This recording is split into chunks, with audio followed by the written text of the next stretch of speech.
बड़ी अहमियत है। मूसा अलैहि सलाम के हाथ में जो स्टिक थी उसी से उन्होंने दरिया को 2 टुकड़े किया था। उसी स्टिक को मारने से पत्थर में से 12 चश्मे फूट पड़े थे। तो उस स्टाफ के अंदर, उस स्टिक के अंदर, उस लाठी के अंदर, उस असा के अंदर एक ख़ास सलाहियत पाई जाती थी। और वही असा बनी इसराइल में अम्बिया के हाथों चल रहा था और वो हज़रत सुलेमान अलैहिस्सलाम के पास भी आया।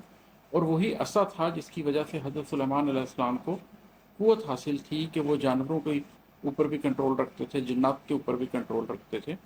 और दज्जाल की पूरी तौर पर ये ख्वाहिश थी कि उस असा को ही आखिर में अपने काम पर लाया जाए। यही सुलेमान अलैहिस्सलाम ने जागती आंखों से अपने ख्वाब में देखा कि उनके तख्त के ऊपर दज्जाल बैठ गया और उनको ये खौफ हुआ कि कहीं यह हुकूमत उसके पास न चली जाए। तो उन्होंने अल्लाह ताला से ये दुआ की, जो कि अल्लाह ताला ने कबूल कर ली।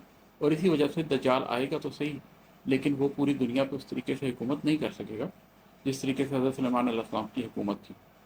आज के ज़माने में जो आखिर ज़मान का ज़माना है, हम बड़ी आसानी से इस बात को समझ सकते हैं कि यहूदी जिस तरीके से ग्रेटर इसराइल की बात कर रहे हैं और दरियाए फ़रात से लेकर दरियाए नील तक वो अपना हज़रत सुलेमान अलैहिस्सलाम की किंगडम वापस बनाना चाहते हैं। और मसीह दज्जाल को, जिसको वो मसीहा समझते हैं कि वो आएगा और उनके किंग के तौर के ऊपर उसके ऊपर बैठेगा। तो वो एक्चुअली इसी चक्कर में है। वो ताबूत सकीना को भी इसीलिए ढूंढ रहे हैं क्योंकि वो उनको पता है कि स्टिक उसके अंदर मौजूद है और वो स्टिक को इस्तेमाल में लाना चाहते हैं। तो ये कुछ इसका बैकग्राउंड था जो मैं समझता हूँ कि इन आयात के अंदर जो हवाले दिए गए थे। तो इस पूरे के तनासुब से एक नज़्म बनती है, वो नज़्म मैं आपको सुनाता हूँ और उससे आपको अंदाज़ा होगा कि मैं इस सोच को कैसे लेता हूँ। यह है कि अहले आलम में ये बात मशहूर है, अहले आलम में ये बात मशहूर है, एक अर्ज़ मुक़द्दस के फरमा रवा और खुदा के नबी एक कसा के सहारे खड़े थे कि जब उनके दुनिया से जाने का वक्त आ गया और कुछ रोज़ में घुन का कीड़ा फिर उनका असा खा गया जिससे वो गिर गए।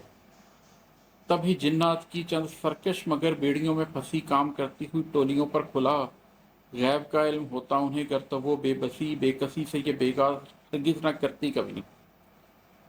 अहले आलम में ये बात मशहूर है, जब सुलेमा नबी इस जहाँ से गए मुद्दतों उनकी रहलत पे पर्दा रहा।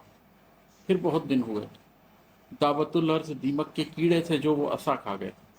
जिसको टेके खड़े थे सुलेमा नबी, जब सुलेमा गिरे तभी जिन्नात पर राज खुलने लगे, वो भी अब शाद हैं फिर से आज़ाद हैं।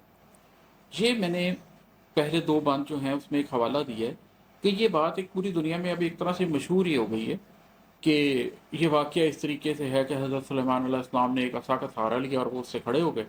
उसके बाद उनकी रहलत होगी, लेकिन वो उस असा के सहारे से मुद्दतों खड़े रहे और जिन्नात अपना काम करते रहे।